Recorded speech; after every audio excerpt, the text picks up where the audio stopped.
Damos las gracias al Dios Padre Todopoderoso, Creador del cielo y de la tierra, que nos permite estar aquí. Y a ustedes, amigos televidentes, las gracias por permitirnos entrar a sus hogares a través de los medios Telemicro. Producción nos trae un tema sumamente interesante, la jornada de trabajo nocturna. Entonces, mira, la jornada de trabajo es el tiempo que el trabajador debe dedicar a realizar la labor, o es el tiempo que el trabajador no puede disponer porque está trabajando o está desempeñando una función. Entonces existen diferentes tipos de jornada. Existe la jornada diurna, que es desde las 7 de la mañana hasta las 9 de la noche. Existe la jornada nocturna, que es desde las 9 de la noche hasta las 7 de la mañana. Y existe lo que se llama la jornada mixta, que es aquella que ocupa una parte de la nocturna y ocupa una parte de la diurna. Entonces, la jornada de trabajo son 8 horas diarias, 44 horas a la semana, y normalmente termina el sábado al mediodía. Entonces, de ahí nacen lo que son las 36 horas ininterrumpidas que el trabajador debe disfrutar para luego regresar a su trabajo. ¿Por qué es importante tener en cuenta de cuándo se trata una jornada diurna, cuándo se trata una jornada nocturna y cuándo se trata una jornada mixta? Porque si, por ejemplo, una persona trabaja más de 4 horas o 4 horas o más dentro de una jornada nocturna, aún trabajando una jornada diurna, se considera que toda la jornada es nocturna. Ok. Entonces, cuando tú has trabajado toda una jornada nocturna, entonces tu salario varía. ¿Por qué varía el salario? Porque tú tienes un 15% de aumento sobre el valor de las horas nocturnas. Si, por ejemplo, tú trabajas 3 horas nocturnas, entonces esas 3 horas nocturnas, para determinar el valor hora, tú ganas 10,000 pesos, por ejemplo, esos 10,000 pesos se dividen entre 23.83 y tú tienes el salario diario. Luego que tienes el salario diario, ese salario diario se divide entre 8 y entonces tú tienes el precio por hora. Entonces, si tú trabajas, si esa hora te sale, por ejemplo, a 25 pesos, un ejemplo, y tú trabajas 3 horas nocturnas, entonces el empleador tiene que adicionártele a estas 3 horas nocturnas un 15% por encima de tu salario. Doctor, Entonces, esas condiciones cuando uno va a buscar un trabajo, y en este caso, pues esa gente que trabaja en los bares, discotecas, restaurantes y que tiene un horario nocturno también muchas veces, esas condiciones están por escrito, son parte del contrato de trabajo. Lo que pasa es que está establecido Porque en el yo código. nunca lo había escuchado, claro, no he trabajado así que de noche fijo, pero... Sí.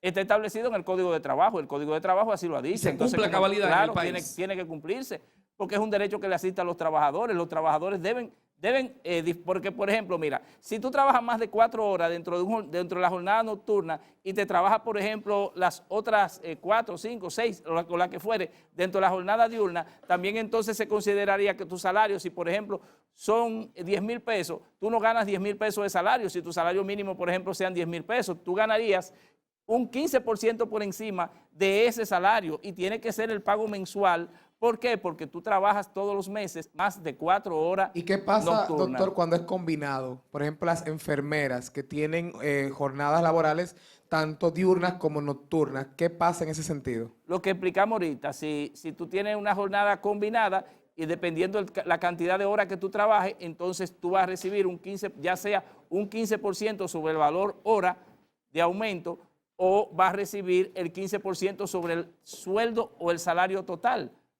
dependiendo de tu jornada de trabajo. Y Entonces, en el caso de las personas, por ejemplo, ya que tienen establecida esta jornada que es nocturna, el tema de las horas extra, ¿cómo se maneja? igual, las horas extras se manejan igual. Si tú trabajas, tus 44 horas son normales, desde 44 hasta 68 se pagan con un 35% de aumento, de 68 en adelante se pagan con un 100% de aumento, los domingos y los días feriados se pagan con un 100% de aumento sobre el valor de las horas normales. Eso es lo que sucede con relación a las horas extras y las horas extraordinarias. Entonces, la variación del salario viene de la cantidad de horas que tú trabajes como jornada nocturna. Ahí es que está la diferencia entonces con las condiciones que usted explicó. Claro que Doctor, sí. y esas personas que trabajan de manera, bueno, en horario nocturno, pero trabajan de manera informal, que a veces, pues, no sé, gente que trabaja como juquero en una discoteca, otra gente, pero que son trabajos fijos porque tienen que ir fijos a cumplir con su trabajo, ¿califican también para esas condiciones o el trabajo no está, pues, condicionado con esas medidas que usted ha dicho? Claro que sí, ya sea un trabajo formal, ya sea un trabajo informal, ya sea un trabajo de cualquier de cualquier índole, si existe un contrato de trabajo entre las partes, si se dan, como dijimos en programas anteriores, las condiciones esenciales para la existencia de un contrato de trabajo, que son la prestación de un servicio, la subordinación y la retribución. Reunidos estos tres elementos, existe y persiste un contrato de trabajo. Puede ser verbal, puede ser escrito, puede ser de la manera que sea, pero existe un contrato de trabajo. ¿Y qué pasa cuando se queda, es decir, se acuerda con el empleado una cierta cantidad de horas, pero en el ejercicio del diarismo se dan otras condiciones? Es decir, por ejemplo, en las discotecas tienen un horario, pero muchas veces se tienen que ir un poquito más tarde. También personas que trabajan en restaurantes que son 24 horas, la clientela, el recoger todo lo que los residuos.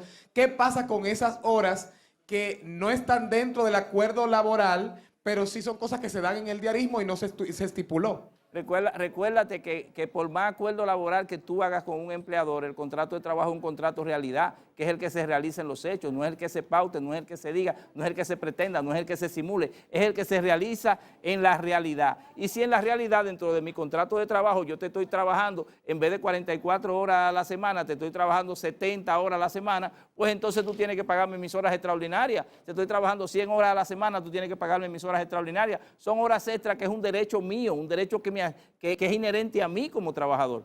Doctor, el proceso que las personas que están pasando por una situación como esta y no son pues tomadas en cuenta de la manera correcta, o sea, no se le está dando el horario ni la remuneración correcta, ¿cuál es el proceso que deben emprender para poder normalizar su situación? El procedimiento es ir al Ministerio de Trabajo, se va al Ministerio de Trabajo, se solicita a un inspector, se le manifiesta lo que está sucediendo, el del Ministerio de Trabajo envía a un inspector, el inspector obliga a ese empleador a que pague esas horas extraordinarias, o le da un acta de apercibimiento dándole un plazo para que el empleador se ponga al día, y si el empleador no se pone al día, entonces procede a levantarle un acta de infracción que se conoce en un juzgado de paz según las disposiciones de los artículos del 714 al 721 como leve, grave o muy grave, dependiendo de la situación y dependiendo de la violación. ¿Y cuáles serían ya esas sanciones para esos empleadores? Esas sanciones vienen dadas en salarios mínimos, de 3 a 6, de 6 a 12 y así sucesivamente, vendrían dando dependiendo del tipo de infracción que fuera. Excelente. Listo, doctor, siempre muy interesante conversar con usted sobre todas las cosas porque el público televidente pues aprende de este tema tan interesante que a todos de una u otra manera pues nos beneficia, nos perjudica y qué bueno que tenemos la posibilidad de semanalmente tenerlos con nosotros para dar esa información. Las personas que quieran una consulta ya de manera privada con usted y cómo seguirlo en las redes sociales también. Se puede comunicar a través de cabrerapuello@hotmail.com o a nuestra oficina 809-227-6175 o a mi celular 809-752-0169.